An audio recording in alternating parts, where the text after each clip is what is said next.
ഓണാഘോഷങ്ങളുടെ തുടക്കമെന്ന സങ്കല്പമുള്ള തൃക്കാക്കര ക്ഷേത്രത്തിൽ വൻ തിരക്കാണ് അനുഭവപ്പെടുന്നത്. പ്രത്യേക പൂജകളും ചരിത്രപ്രസിദ്ധമായ ഓണസദ്യയും ക്ഷേത്രത്തിൽ നടന്നു. ഓണവുമായി ബന്ധപ്പെട്ട വിശ്വാസങ്ങളുടെയും ഐതിഹ്യങ്ങളുടെയും ഉറവിടമായ തൃക്കാക്കരയിൽ പുലർച്ചെ 4:30ഓടെയാണ് തിരുവോണ ആഘോഷങ്ങൾക്കും പ്രത്യേകമായിട്ടുള്ള പൂജാകർമ്മങ്ങൾക്കും തുടക്കമായത്. തന്ത്രി പുളിയന്നൂർ വാസുദേവൻ നമ്പൂതിരിയുടെ മുഖ്യ കാർമ്മികത്വത്തിലായിരുന്നു പ്രാർത്ഥനാ ചടങ്ങുകൾ. ദശാവതാര ചാർത്തിനും ഹരിനാമ കീർത്തനത്തിനും ശേഷം മഹാബലിയെ എതിരേറ്റു.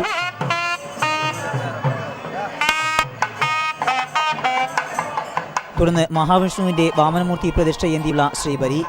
വാദ്യമേളങ്ങളുടെ അകമ്പടിയിൽ 9 ഗജവീരന്മാരാണ് ശ്രീബലിയിൽ അണിനിരുന്നത്.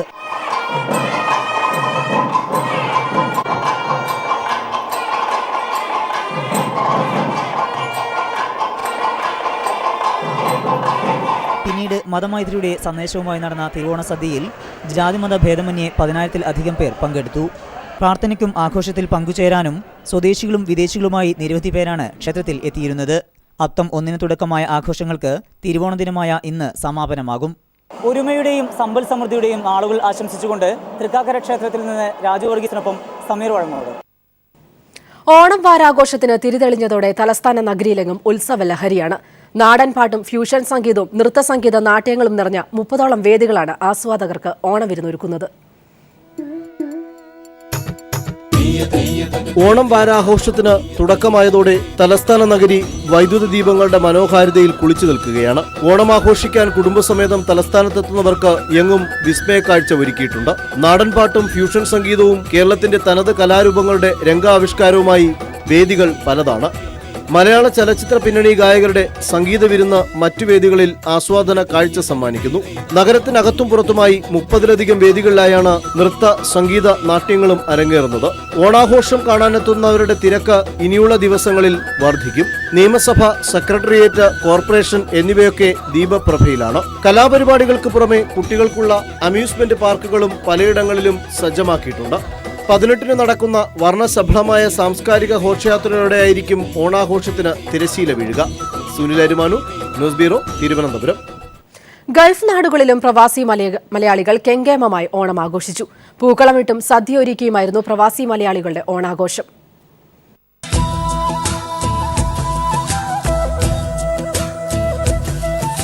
ദുബായിലെ ഒരു കൂട്ടം വനിതകൾ ഓണാഘോഷത്തിനായി ഒത്തുചേർന്നത് ഡിസ്കവറി ഗാർഡനിലെ ഒരു ഫ്ളാറ്റിലാണ്. എല്ലാവരും ഒന്നിച്ച് പൂക്കളമിട്ടു. ഓണപ്പാട്ടുകൾ പാടി പഴയകാല ഓണത്തിന്റെ ഓർമ്മകളെ അവർ വീണ്ടെടുത്തു.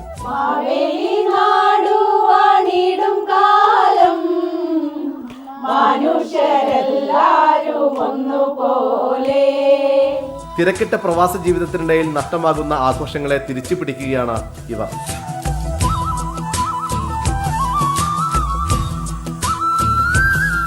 കുട്ടികളും ഓണാഘോഷങ്ങളിൽ പങ്കുചേർന്നു. മാവേലിയായി അവർ തന്നെ വേഷമിട്ടു. മതസൗഹാർദ്ദത്തിന്റെ പര്യായമായി മുസ്ലിം പുരോഹിതനും പള്ളിയിലച്ചനും പങ്കുചേർന്നു.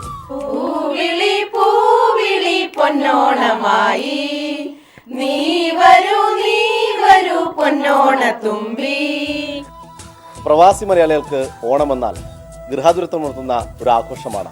പരിമിതികൾക്കിടയിലും പൂക്കളമൊരുക്കിയും പാട്ടുപാടിയും പ്രവാസി മലയാളികൾ കെങ്കേമമായി തന്നെ ഓണം ആഘോഷിച്ചു. ദുബായിൽ ഓണം ആഘോഷിക്കുന്ന മലയാളി മംഗമാരോടും ക്യാമറമാൻ ശരത് കണ്ണൂരിനുമൊപ്പം ടി ജമാലുദ്ദീൻ, ദുബായ്.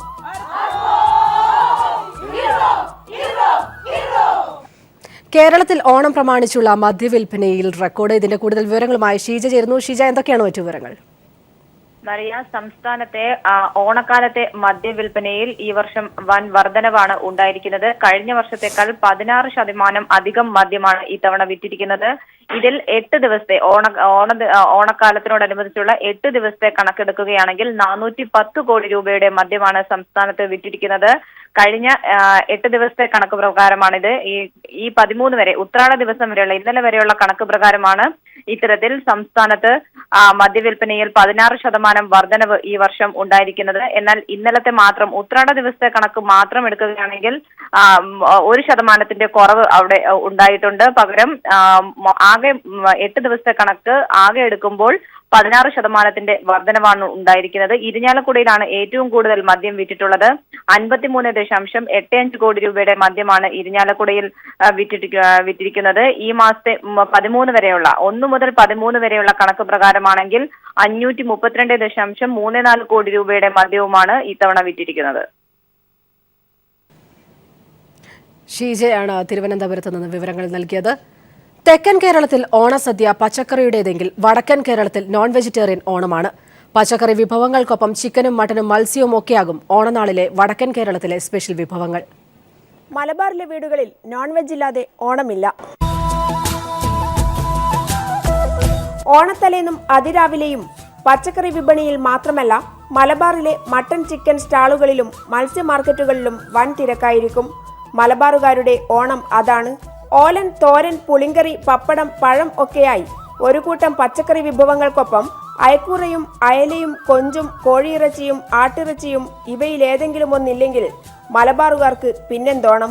ബിരിയാണിയും ഓണനാളിൽ പലയിടങ്ങളിലും പതിവ് ശീലമായി. ഓണത്തിന്റെ സ്പെഷ്യൽ എന്ന് പറഞ്ഞാൽ ഇവിടെ കൂടുതലും ബിരിയാണിയാണ് ഉണ്ടാക്കുക. ചിക്കനും മീൻകറിയും പിന്നെ മീൻ വറുത്തതും ഒക്കെയാണ് നമ്മളെ പ്രധാന വിഭവങ്ങൾ. പന്തിഭോജനവും മിശ്രഭോജനവും ഐത്തോച്ചാടനവും ഒക്കെ നടന്ന നാട്ടിൽ ഒരു വിഭവത്തിനും ഐത്തമില്ല. എല്ലാം ആഘോഷത്തിന്റെ ഭാഗമാണ്. ഓണം വൈവിധ്യങ്ങളുടെയും ഒപ്പം മതേതരത്വത്തിന്റെയും ആഘോഷമാകുന്നത് ഇങ്ങനെയൊക്കെയാണ്. കണ്ണൂരിൽ നിന്നും ക്യാമറാമാൻ ജയൻ കല്യാശ്ശേരിക്കൊപ്പം PV ജോഷില. വാമന ജയന്തി ആശംസ നേർന്നത് വിവാദമായതിനെ തുടർന്ന് BJP ദേശീയ പ്രസിഡന്റ് അമിത്ഷാ മലയാളികൾക്ക് ഓണാശംസകൾ നേർന്നു.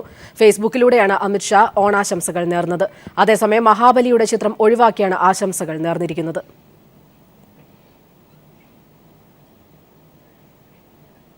ഓണം വാമന ജയന്തിയായി ആഘോഷിക്കാനുള്ള BJP അധ്യക്ഷൻ അമിത്ഷായുടെ പ്രസ്താവന ബ്രാഹ്മണ മേധാവിത്വത്തെ മഹത്വൽക്കരിക്കാനുള്ള നീക്കമെന്ന് CPIM സംസ്ഥാന സെക്രട്ടറി കോടിയേരി ബാലകൃഷ്ണൻ പറഞ്ഞു. ഓണത്തിന്റെ ഐതിഹ്യത്തെ ദളിത് വിരുദ്ധമാക്കുകയെന്ന അജണ്ടയുടെ ഭാഗമാണിത്. ഐതിഹ്യം അട്ടിമറിക്കുകയെന്ന RSS പ്രചരണ തന്ത്രമാണിതിനു പിന്നിലെന്നും കോടിയേരി പറഞ്ഞു. ഇത് കേരളീയരെ സംബന്ധിച്ചിടത്തോളം സമത്വത്തിൻ്റെ, സാഹോദര്യത്തിൻ്റെ, മതമൈത്രിയുടെ ഒരു സന്ദേശമായിട്ടാണ് ഓണാഘോഷം നടത്തിക്കൊണ്ടിരിക്കുന്നത്. ആ സങ്കല്പത്തെ തീരെ കീഴ്മേൽ മറിച്ചുകൊണ്ട് അത് ബ്രാഹ്മണരായിട്ടുള്ള വാമനനെ മഹത്വവൽക്കരിക്കാനുമുള്ള ബോധപൂർവമായൊരു നീക്കത്തിൻ്റെ ഭാഗമാണിത്. പിന്നോക്ക വിഭാഗത്തിൽപ്പെട്ടവർക്ക് ദളിത് വിരുദ്ധം പ്രചരിപ്പിക്കുന്ന RSSൻ്റെ ഒരു പുതിയ അജണ്ടയുടെ ഭാഗമായി ഐതിഹ്യത്തെപ്പോലും ദളിത് വിരുദ്ധമാക്കി മാറ്റുന്ന ഒരു പുതിയ സമീപനമാണ് ഇതിനകത്ത് ഉൾക്കൊള്ളിച്ചിട്ടുള്ളത്. കേട്ടുപടന്നിട്ടുള്ള ഐതിഹ്യം അത് മുഴുവൻ തന്നെ അട്ടിമറിക്കുക എന്നുള്ള കാഴ്ചപ്പാടാണ് ഇതിൻ്റെ പിന്നിലുള്ളത്. VS അച്യുതാനന്ദന്റെ കുടുംബസമേതമുള്ള ഓണാഘോഷം ആലപ്പുഴ പുന്നപ്ര വേലിക്കകത്ത് വീട്ടിലായിരുന്നു. രാവിലെ മുതൽക്ക് തന്നെ ബന്ധുക്കളും സുഹൃത്തുക്കളും വീട്ടിലെത്തി VSന് ഓണാശംസകൾ നേർന്നു. BJPയുടെയും RSSന്റെയും ജനങ്ങളോടുള്ള ശത്രുതാപരമായ മനോഭാവമാണ് വാമന ജയന്തി ആഘോഷിക്കാനുള്ള അമിത്ഷായുടെ ആഹ്വാനമെന്ന് VS പറഞ്ഞു.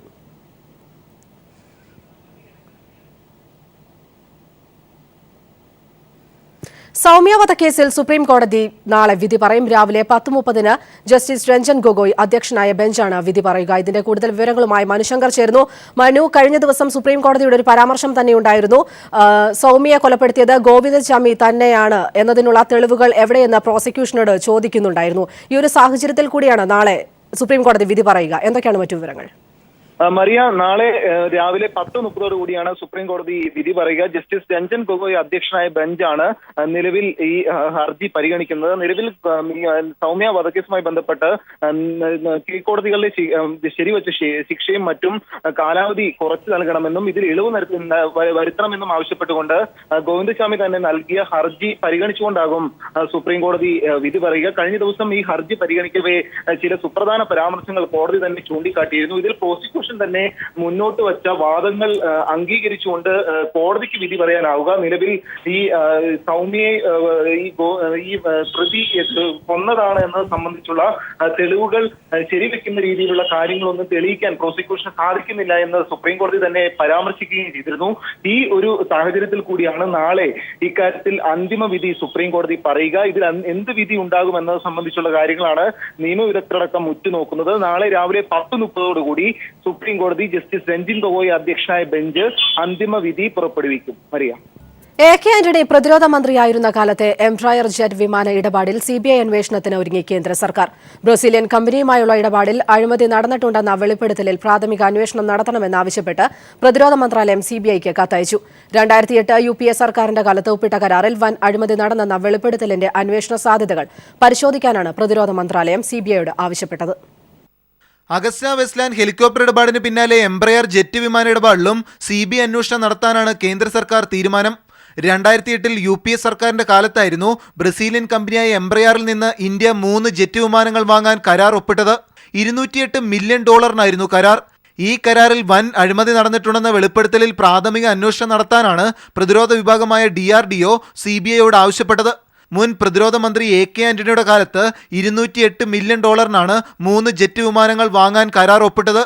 എന്നാൽ വെറും $94 മില്യൺ ഡൊമിനിക്കൻ റിപ്പബ്ലിക്ക് ഇതേ വിമാനങ്ങൾ വാങ്ങാൻ മറ്റൊരു കരാറും ഒപ്പിട്ടു. ഈ രണ്ട് തുകകൾ തമ്മിലുള്ള വലിയ അന്തരമാണ് സംശയത്തിനിടയാക്കിയത്. ഇടപാട് നടത്താൻ ഒരു ഇടനിലക്കാരൻ വൻ തുക കമ്മീഷൻ വാങ്ങിയെന്നും ബ്രസീലിയൻ പത്രവും വെളിപ്പെടുത്തിയിരുന്നു. ഈ വെളിപ്പെടുത്തലുകളുടെ അടിസ്ഥാനത്തിൽ കൂടിയാണ് CBI അന്വേഷണം എന്നത് കേന്ദ്ര സർക്കാർ ശക്തമാക്കുന്നത്. News bureau, Delhi.